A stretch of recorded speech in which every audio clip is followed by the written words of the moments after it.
All right, so we're in the bathroom here. The situation with this, the problem we're having is that this bidet model here is breaking toilets. So toilet seats in particular. So let's talk about this. For those who've never used a bidet before, this is just a bidet attachment.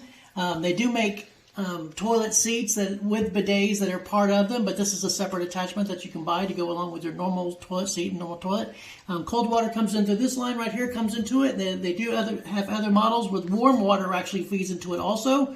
You adjust the pressure of the water squirting out through this handle here, and there's different models have either a lever or this one has a knob, whatever it is.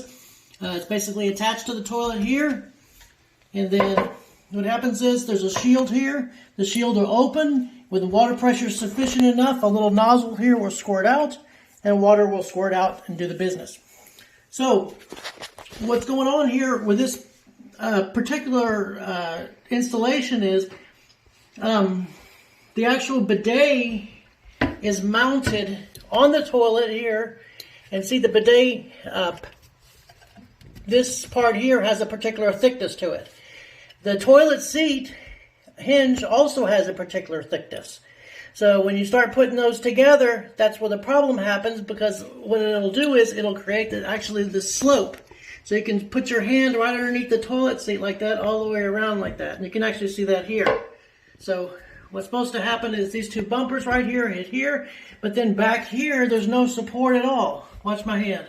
See, there's no support at all. It's just basically hitting up at the front. Why? Because of this whole stack up of the way the bidet is set up. And I did a little diagram here to kind of explain that.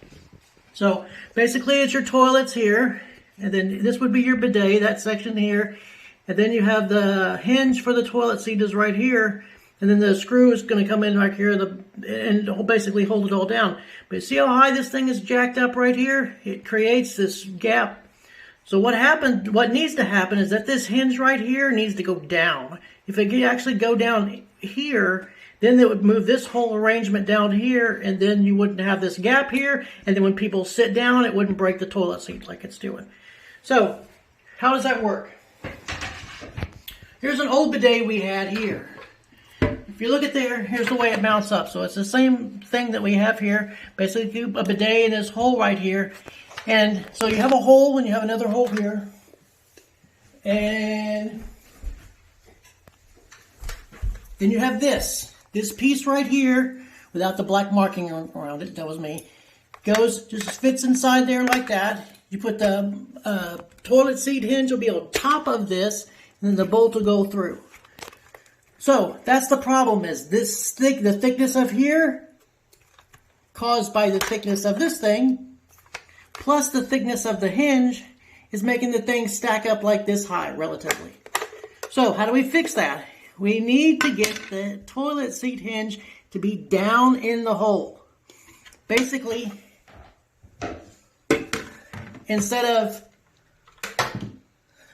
this thing, we actually need something that's more shaped like this. So that these edges right here hold on to the groove right there and hold this thing down. And then it has enough of a depth so we can put the hinge inside here and it wouldn't cause that big gap. So, idea time came. How do we do that? What can I put in here? The only thing I could come up with is aluminum. Take a piece of aluminum, a round piece of aluminum like this, cut slits in it to allow it to overlap like that and push it down, put a hole in it, and then what will happen is when I take the toilet seat hinge, I can actually put it down into there and hopefully deform it enough so that it's in there and not creating an additional height. So hopefully that's what we're trying to get to is this stage right here. So, okay, we're out here in the garage now. So I bought these. They're test caps for PVC. And it's this shape I wanted to make. Inset like that with a real raised edge that went around, and then I wanted this edge to actually not only go on here but down there and pull this whole thing down, and then I would just drill a hole in here and it would pull this whole thing down. I can put the hinge inside there and be fine, but I couldn't find one of these the right diameter, so I'm basically making one. The other thing that might be useful is the sheet I'm using is aluminum sheet, 0.025 thickness. It's 24 by 24. You can just buy it at any big box store. The thickness is the important thing, 0.025. If you try to use a thinner one, it's like an aluminum can size. It's too thick, or too thin rather, and you can't actually work with it. And then the ones that are too thick, like this one, is it's just way too thick, and it won't have enough bend to actually flex like that, which is what you need. So basically all I did was made a circle out of aluminum, cut some slits in it for overlap, put a hole in the center, and then hopefully it'll have enough flex in it to pull down, so when I take the hinge of the toilet and pull it down into there, it'll actually recess into this area instead of sitting on top like it was. That's it. So basically what I'm going to do is I'm going to take the original cap like that, put it down my metal, right on the edge there, put a nice little circle around real fast.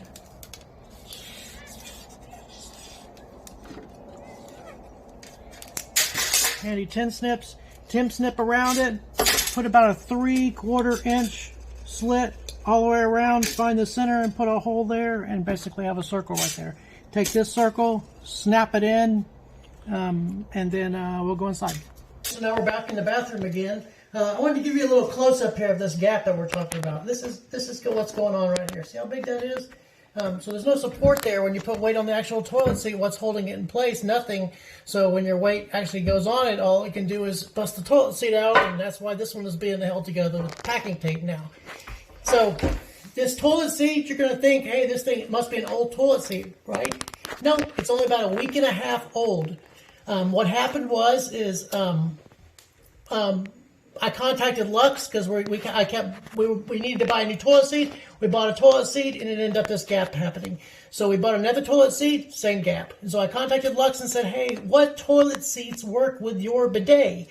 And they gave me a list of 6 toilet seats out of the whole entire world that work with their bidet. This is a Kohler 4694 and it's on their list.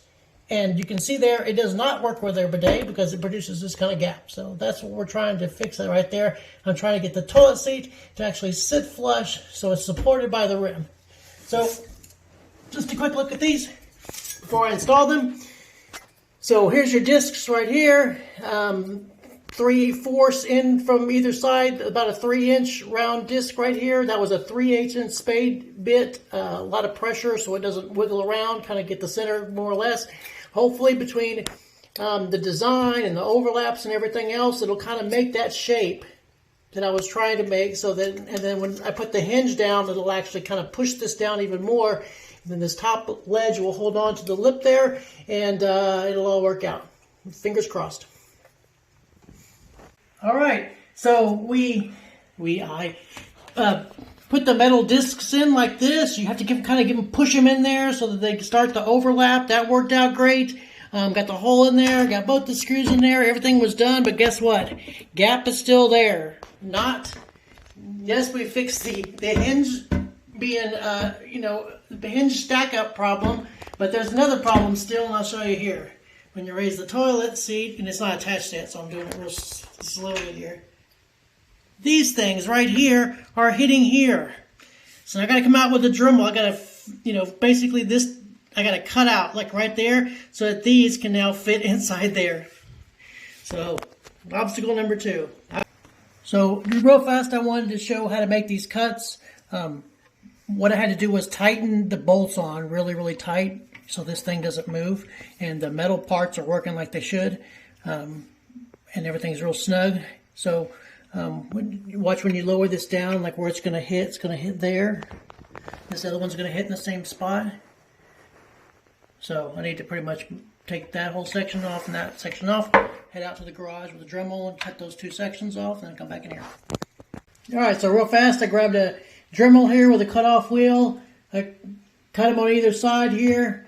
So got that done. But then if you notice, there's also, when we put the disc in, there's also some space underneath there. So this piece has to be cut on either side so this can push down a little bit so it's not causing interference. That's the first thing. The second thing is, when we made this cut here, obviously, when we push down on this disc here, it's going to take and actually spread these out a little bit, and that's kind of just the nature of it. Yeah, it's black. My hands are a little black if I was ripping toner cartridges up, and I got black on me. But you know, next time you see this, it should be all cleaned up, put together again, and hopefully it works. So I grabbed a flat washer, and then I stuck it underneath the hinge part here. And then as I was tightening down the bowl, it made the metal part conform more to that bowl shape I was looking for. So it works pretty good. That works pretty good. As you can see, the gap here is way, way, way, way tighter. There's still a little bit of a clearance there that I'm not entirely happy with, but it's way better than it was. I think all of this can be improved. Like I said, instead of this part, if you're out there, Luxe, instead of this part looking like this, if it looked like this and held down the edge here, I think that it would make for a more universal use of the bidet attachment. So instead of people having to buy toilet seats to conform to the bidet would conform to all the toilet seats. So I hope this helps someone out there. All right, I thought I was done with this, but apparently I'm not. What happened was we realized that when I made the cuts here, and this side, when I make those cuts, that there's a tube that actually comes through here to get the water from here all the way through the tube, and I cut through the tube, and you can see that when I take it and I turn it on, see water spraying. That's my wife there. All right, so how do we fix this? Here's the old one here. Go back to the old one again. Took the handle off, took the top part off here, and you can see how this thing is designed. Basically, water comes in here through the inlet, goes through there, goes through the valve, and just basically goes through a regular tube and then squirts out. So the problem is when we did the cut, I cut here. So I cut right through that tube right there. So the only way to fix this is to get the new section of tubing and route it around behind it, and then back around again to there, and hopefully it should all work. So a little lesson learned there. So just to finish this up, what I ended up having to do, remember, because I cut through this section right here and the tube was coming out of here through this line right here to the nozzle, was actually run the tube through the back right here. And so I had some tubing left over from an aquarium fish tank, and so basically you have to take the old tube off, which means you have to heat up this section. Just use a hair dryer and heat it up, and then the tubing will come off easily, or you may have to get with a knife or something and actually get it off of there. And then the other end was attached to the nozzle, and it was actually pretty easier to get off than that section was. And then you have to heat this section up a little bit because it's real small diameter. You have to fit over that barb there. So maybe you can use some product on it, maybe because that might work. Or, put water in the microwave and heat it up for about a minute or so, and then, put the end of the tube in there for about 30 seconds or so. And then it makes it easier to kind of push over the edge. Anyway, so that was done. Put the other end in, put the knob back on, and it's all installed now. So just real fast, show you that it actually worked here a little bit. So there it is right there. You can see there the gap is almost gone. It's there's just a smidge there, mainly because of this situation here. Because instead of being at an angle, instead of being flat and then coming up at a 90, it's actually at this angle here. So I think it raises up the hinge just a little bit, but not too bad. Still broken. I'm gonna contact Luxe or somebody about getting a replacement toilet, hopefully, as a result of this mess. But what will happen is you turn the knob here, and when you do the knob, the actual nozzle, with the force of the water, bring the nozzle below this gate. So this thing will stay shut automatically, and you'll see it actually comes out. Get a little sprayed, and there it is right there. Now you can see it's actually coming out and spraying me. Bam! Well, I was about done with the project, but I remembered that I picked up this extra toilet seat from the neighbors. So if you look at it, it's actually got different design for the hinges. See, they're actually wide. Remember, the other one was real thin. So for that one, in order to, put where the hinges are, the actual hinges would be here, but then you'd have to actually cut this section out for all of this too in order for it to be flush. So, but the other one had little cuts, like this.